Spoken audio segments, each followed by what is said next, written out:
Maayong hapon, Negros. Ini ang Digicast Negros X. Ang nagapanguna nga napulo ka mga balita sa isla sa Negros ang amon ni gadulong sa inyo. Updin ninyo kami via Facebook, YouTube, kag sa Keka Channel 11. Nagbabatian mo kami sa FM station nga 91.1 FMR Bacolod. Kagyari na ang top 10 nga mga balita sa Negros subong adlaw. Pulis patay matapos ginaligar gintiro sang iya 7 ka tuig nga bata. Kahera nga na-assign sa bitaw, nag-resign sa trabaho matapos ginreklamo. Tuman kainit nga panahon ginatudlo nga rason sa Sineco sa mga sunod-sunod nga brownout. Suspension ang rekomendasyon sa City Legal Office kay Bitaw Head Patrick Lacson.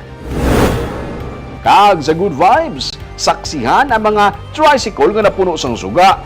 Bida sa Toda Night, natanan sa Digicast Negros X. Sa number 10,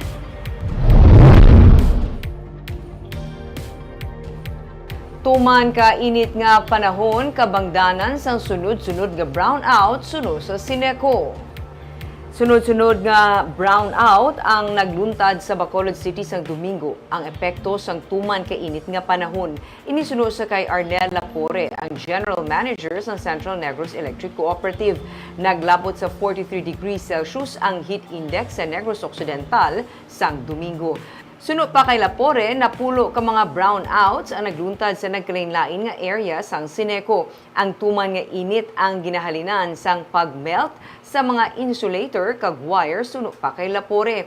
Dugang pa niya, overloaded na mga transformers nila bangod sang tuman kadako nga demand sa supply sang kuryente dalaman sang mainit nga panahon. May transformers naman gani nga nagakasunog.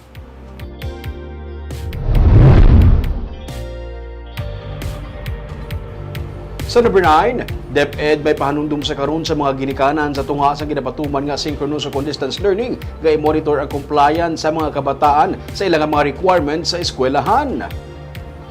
Tugas sa mainit nga panahon sa karon hindi malikawan ang pag-shift gikan sa face-to-face o kung in-person classes pakadto sa synchronous o distance learning.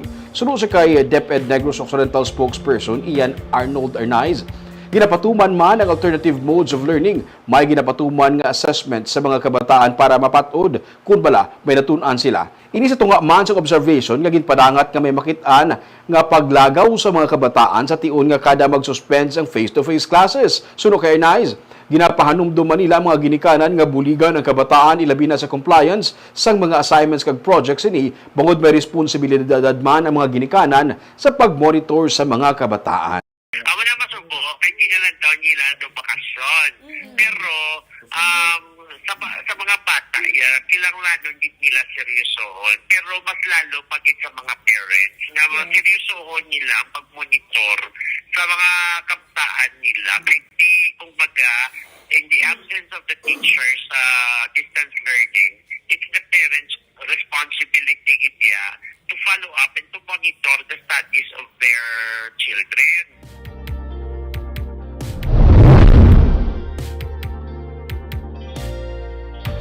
Sa number 8, schedule para sa outdoor games sa West Visayas Regional Athletics Association meet ang ginidog agud mapangapinan ang mga humalampang sa epekto sang mainit nga panahon.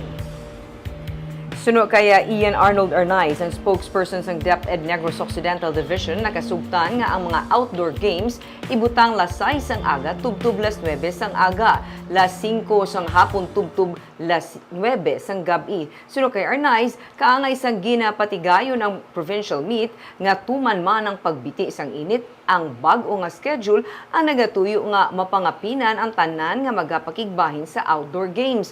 Wala naman sang problema sa schedule sang indoor games. Sa May 2, las 5:30 sang hapon, naka-schedule ang opening sang Wivraa nga gina-host sang Negros Occidental kag Bacolod Division. Dugang pa ni Arnaiz na plastar na ang tanan, lakip na ang pagpasiguro nga may nagakiigo nga supply sang tubig sa billeting areas kasuman sa mga venue. May mga 5,000 delegates, coaches, assistant coaches kag chaperone ang ginapaabot sa May 2 to 7 nga hinampang.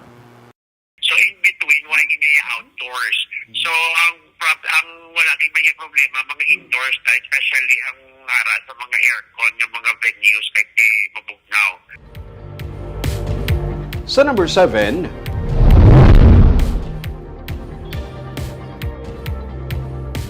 lansihanay sa iligal nga droga ginalantaw ang isa sa mga motibo sa pagpatay sa isa ka lalaki sa barangay Alihis sa Bacolod City. Padayon ng investigasyon sa Police Station 7 sa pagkilala sa sospek sa pagtiro kay J.R. Gamboa, 32 anyos, Biyernes ang gabi sa Block 6 DC3 Barangay Alihis, Bacolod City.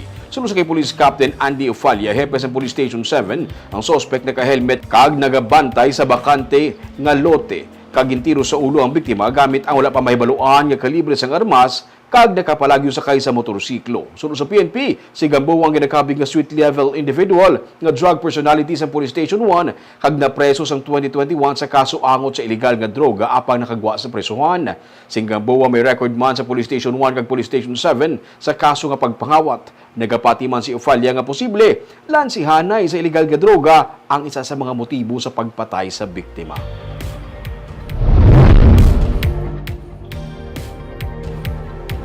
Sa number 6, bangkay nga nasapwan sa Barangay Singkang Airport sa Bacolod City ang nakilala na. Nakilala ng lalaki nga nasapwan sa baybayon sa Barangay Singkang Airport sa Bacolod Domingo sang hapon. Sunod sa kay Police Captain Eugene Tolentino, ang station commander sa Bacolod City Police Station 8, ang biktima ginkilala sa kay John Paul Lumilio, 39 anyos, kag residente sang Villa Victorias, Barangay 13, Victorias City. Sunod sa pulis, masami ini nga nagakadula sa ilang nga balay, sunod sa iya nga pamilya.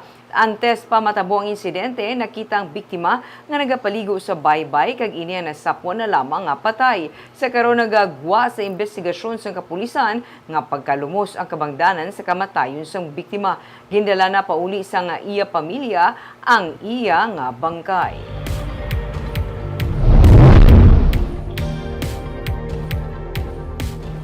Sa number 5, water security plan luyag mapasiguro ni Mayor Abdi Benitez agud masolusyonan ang problema sa kakulang sa supply sa tubig. Sini ka semana natala na permahan sa Basiwa Prime Water ang separado nga kontrata para sa dugang nga kapin sa 15 million liters a day nga supply sa tubig. Ini ginapaabot ni Mayor Abdi Benitez nga nakapahagan-hagan o kung makapahagan-hagan sa kakulang sa water supply sa Bacolod ilabi na karon nga tig-ilinit. Sa pagsinapulupod sa pamunuan sa Basiwa Prime Water, ginpasiguro sa alkalde ang pagtukod sa water security plan agud masolusyonan ang kakulang sa supply sa tubig. Nagligad na nga semana sa ginmando sa alkalde ang pag-review sa joint venture agreement sa Basiwa kag Prime Water bangod sa kapaslawan sa water concessionaire nga mapalabot ang serbisyo sa mga konsumidor. Nagapati siya nga dapat magbayad sa penalidad ang Basiwa sa mga consumers nga malawig na nga naperwisyo sa sahay sa serbisyo sa Basiwa Prime Water. Kabay na diri ang masami nga color iced tea kag kape nga tubig nga ilagi na pabayaran kada bulan. Roadmap, clear, transparent, visible nga mag-abot sa a target where we will achieve 24/7 uninterrupted water supply. So, ginapamangkot ko sila in detail, how do we get there?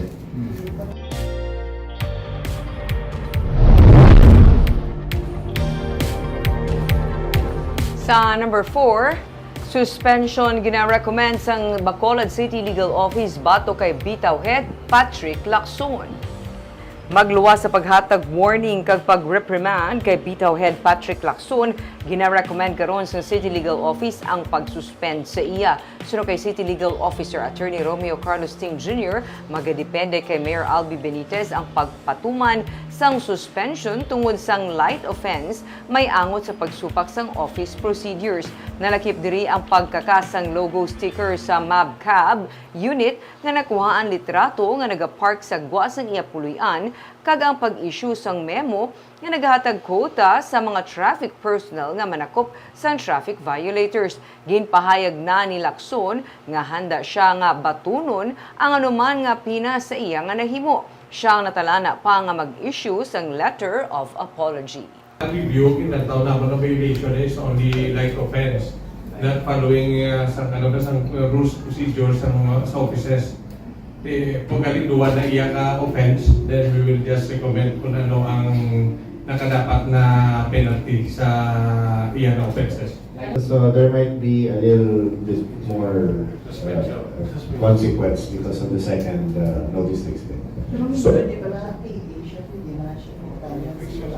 well, whether EA siya or regular or ano, I approach it the same way. May due process ka lang.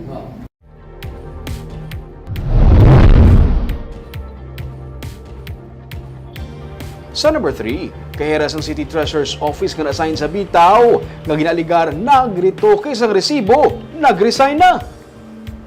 Hindi na magpasaka sa kaso administratibo ang City Legal Office sa kaheras ng City Treasurer's Office nga ginaligar nagritoke sa resibo nga na-issue sa rider nga na-issuean sang citation ticket sa bitaw. Ini matapos nga nag-resign sa trabaho ang ginreklamo nga regular employee. Ginpahayag ni City Legal Officer Attorney Romeo Carlos Ting Jr. nga sang Biyernes gintuyan sang empleyadang yasining nga resignation letter kay City Treasurer Arlene Memoria. Nagligad lang nga semana sa ginreklamo siya sang rider sa isugid kay Mayor sa Matulupangdan nga ginballpen niya lang ang ginduga nga number 1 sa 300 pesos nga printed receipt agud magsanto ini sa 1,300 nga ginbayaran sang traffic violator para sa no helmet kag driver's license. Natukiban sang bitaw nga 300 pesos lang ang nagsunod sa koleksyon sang City Treasurer's Office. Gani gilayon nga nag-issue sang memo ang City Treasurer batok sa iya. Ginsiling ni Mayor Abel Benitez nga bisan nag-resign na ang empleyada, gina-consider nila ang pagpasaka sang kaso kriminal batok sa iya. Ang bitaw, ang padayon nga nagapangusisa sa pila ka mga manually issued receipt o kung ginballpen lang ang mga resibo nga gin-issue sang ginreklamo nga kahera sa iban nga mga traffic violators. We're reserving our rights to pursue maybe criminal cases sa mga nag-himog silid. No? The authority is suggesting na kung ining tao will spill the beans, so to speak. Mas mahambal mo siya sa iyang nabalaan dire so that at least we can clean up better ang atong syudad.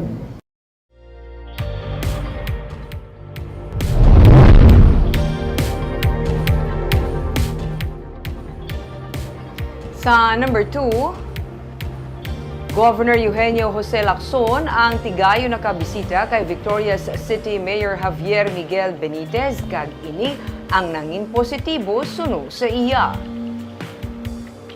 Hindi naluyag pa ni Lacson nga ituad sa katapos ng media ang kaundan sang ilang nga pagsapol ni Mayor Javi. Pero ini ang nangin reassuring suno sa gobernador. Ini sa tunga man sang pag-resign sang katapos ang sangguniang panlungsod sang Victoria City gikan sa PDP laban kasunod sang pahayag sang Provincial Council President sini nga si Attorney Jesus Hinlo nga mahimo sila ang maga-field kay anay Victoria's Mayor Francis Frederick Wantan Palangka sa gubernatorial post sa 2025 kung kinahanglan.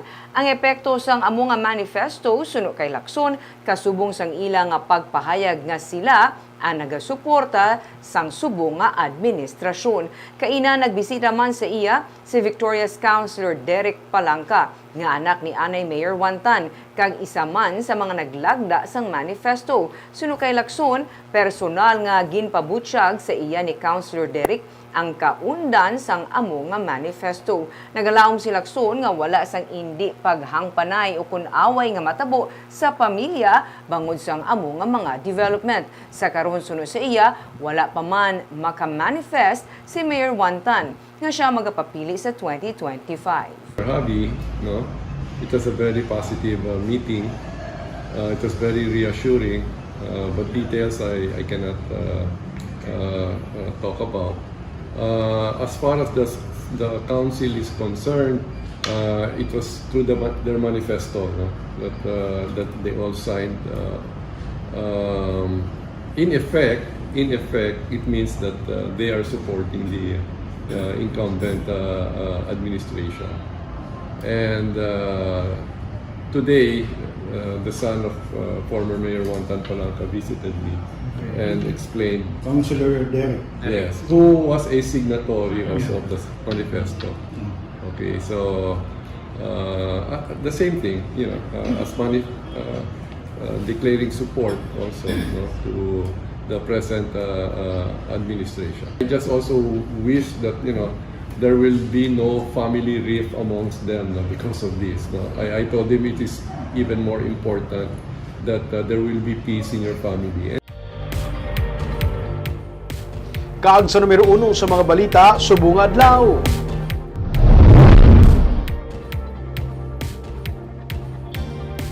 Sa Sagay City, pulis patay matapos kinaligar gintiro sang iya 7 ka tuig nga bata. Pero live-in partners ang pulis kag duha ka mga kabataan sa sulod sang balay sa matabo ang insidente, ginakabig sa karon sang PNP nga mga persons of interest. Yaring report. Labi na buli-buli yung sana. Amo na nakakulbaan nyo? Oo. Kasi huli siya. Mabuli siya, baby. Muna gani matapos lubong, ini sila pa dito ni sila itaron si iya amay kag iloy kay diri tumubon siya mga amigo nga.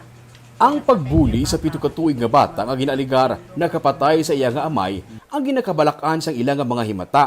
Base kuno sigihon sunlog sang iya nga mga kaingod balay nga napatay niya ang iya nga amay, ganiluyag nila nga magsaylo na lang anay sang puluyan ang bata kag ang iya magulang kag iloy. Natabo ang shooting incident Sabado sang hapon. Sunod sa kay Police Lieutenant Hana Bangkil, ang Deputy Chief of Police sa Sagay City PNP, nag-inaway ang 44 anyos nga pulis nga si Police Staff Sergeant Lerny Alatsa kag ang iya nga live-in partner. Nagpangimon ang pulis sa kadamuon sang iya nga TikTok followers. Halin sa babaan nga inaway, nangin pisikal na. And naging physical na gid na away, sir. Lumaki na yung away nila, sir, and then witness na sa ating yung sa dalawang bata. Yes, sir. And then pagtapos sa away nila, sir, amo na, sir, that happened nga nabaril na yung police natin, sir, which is ang victim. Saksi sa ila inaway sa sulod sa balay ang duha ka mga kabataan, isa ka 12 anyos ug isa ka 7 ka tuig nga bata. Halin sa kalan-an, nagsulod ang duha sa kwarto kag didto nagsigi pagid sa pag-inaway. Sunod sa kaigod balay sa pamilya, masami kung mag-inaway ang mag-live-in partner, ginadala sang 12 anyos ka bata ang pusil sa ila nga balay. Sang Sabado, ginkuha sang 12 anyos ang Glock 17 9mm caliber pistol nga service firearm sa pulis nga nabutang sa divider sa guwa sang ila nga kwarto. Idalaga niya inikuntan isa piyak balay, pero ginkagat sang 7 ka tuig nga bata ang iya kamot kag naagaw ang pusil. Dugay-dugay, nakabati na sila sang lupok. Wala kami ka tulupangon, sir, na nilang armas kay na sila mo. Ginamo na. Wala na nangagaw doon. Wala na nangagaw doon. Ara mo da sa natabuan? May pinakabati ang lupok. Wala, nabatian eh. Ha? Nabatian. Pabati mo sa lupok rin, ano ka doon? Oo, nakurok na ko, sir. Uy, kubaan eh. Taglagan ka ni sulod? Dira lang mo na ngayon tabang kay ti wala na sir mo na Tumbana. Pero usually yung katabo mag-away, mag-asawa, ginasaylon itong pusil. Sa imo balay. Ito gina sa balay nila patago. Oo. Base sa statement sang live-in partner sa pulis kag sang 12 anyos nga bata, sang maagaw sang 7 ka tuig nga bata ang pusil, nagsulod ini sa kwarto kag gintiro ang iya nga amay. Naigo sang bala sa liog ang pulis nga ginhalinan sang iya kamatayon. Sunod sa Sagay PNP, wala sila basta-basta nagapati sa mga statement sa mga saksi. Ila pa nga ginapadalman ang kaso. We don't rely man, sir, sa amon investigation. We don't rely for the statements ng wife. So we conducted paraffin test and also, sir, autopsy sang victim sir, to make sure sir na lahat ng so we could conclude kung sino talaga ang held liable sa incident na ito, sir. Gin-paraffin test na ang live-in partner kag ang duha ka mga kabataan. Gin-autopsy naman ang bangkay sang pulis. Samtang wala pa sang resulta ang paraffin test kag autopsy, magapabili ng 3 bilang mga persons of interest. Ang bata, yara na sa paghinakop sang iya nga iloy. Suno sa PNP, ang insidente ang magaserbi kung tani nga leksyon sa tanan nga mga gun owners nga ang pusil ginatago kag hindi dapat basta-basta makuha sang mga kabataan.